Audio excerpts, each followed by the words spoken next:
sabi nga.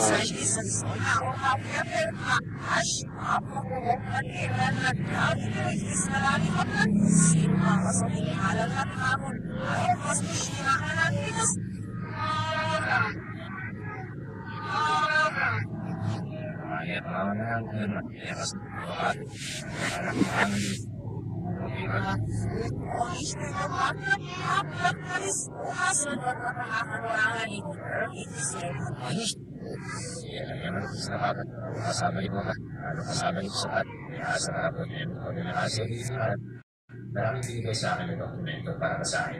Tapos binabasa ko lang. Habang binabasa ko, napapansin ko na may mali.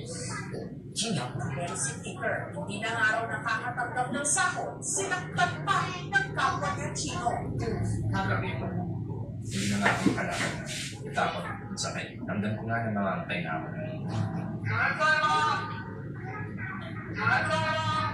Sa gitna ng aming shoot sa Pora, lumapit ang lalaking ito sa mga pulis. Nagpakilalang security guard ng laring ng Pogo Compound. Siya, ang 34 anyos na si Jessica. Ay, boss.